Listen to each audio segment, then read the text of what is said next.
and welcome back. Today, we're going to be making a Japanese side dish, and we're going to be using this, pumpkin, or kabocha in Japanese.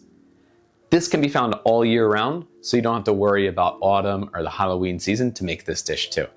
And unlike the Halloween pumpkin, this has a lot more flesh to it. So when we make this recipe, we'll have a lot to eat, it's filling, and it's pumpkin, so it's pretty healthy.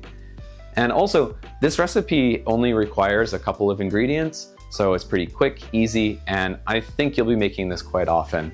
So let's get started and make ourselves some Japanese pumpkin.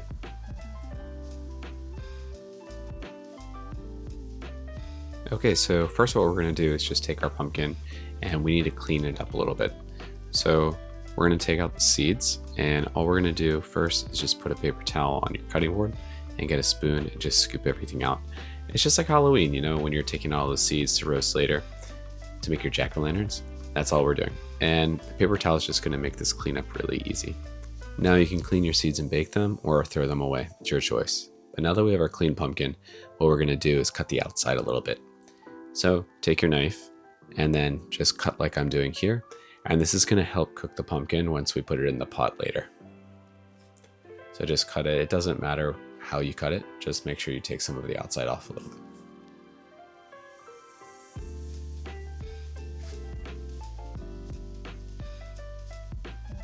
Okay, so then we've cut this up enough. We've made the outside look pretty enough. So we're going to cut up this pumpkin and try to make the thickness as even as possible. After we cut this up like so, we're going to be cutting this up into cubes too. And it's really important to cut the cubes up into about the same size as well. This way they'll cook evenly once we throw them in the pot. So here we go, and we're all cubed up. Okay, so we have our cubed pumpkin. We're going to throw that right into a pot and start adding our ingredients. So we have 1/4 cup of water, or about 50 milliliters of water. We've got 2 tablespoons of shoyu, or soy sauce. It's about 30 milliliters.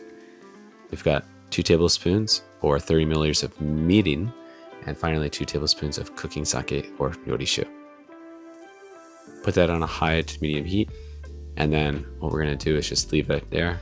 We're going to cover with a lid, and we're going to come back to it in about 10-15 minutes.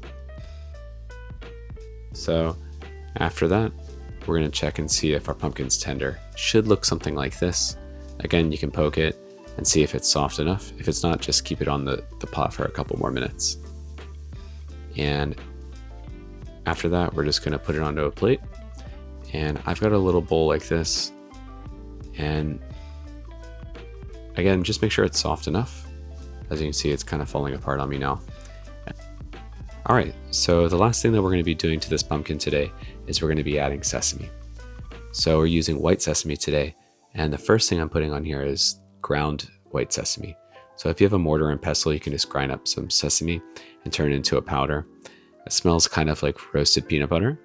And then we're also going to be putting some white sesame right on top too. It's going to give us a nice flavor and texture, and again, this nice roasted aroma. So if you've never tried this before, please have it. I hope you enjoyed this recipe.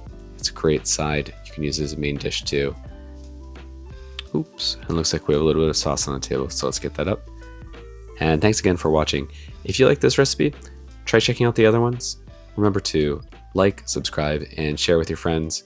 Hope to see you next time. Let's cook some more Japanese food. Goodbye.